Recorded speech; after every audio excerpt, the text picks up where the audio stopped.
everyone, welcome back to our channel. In today's video, I'll show you how you can fix the Roblox connection error. Let's get started.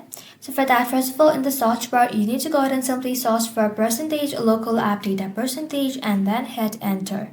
And just like that, open the folder that appears. And inside here, scroll down and find Roblox folder. Now inside here, go ahead and simply open the logs folder. And you need to go ahead and simply select all of it and delete them.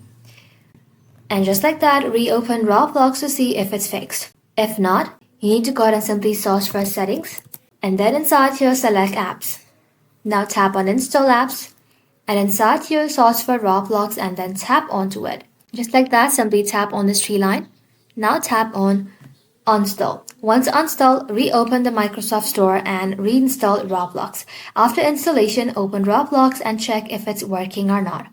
If you're still having issues, instead of opening the app, you can go ahead and simply open up a browser and then search for roblox.com. Find the game you want to play and click on play. See if it's connected properly this way.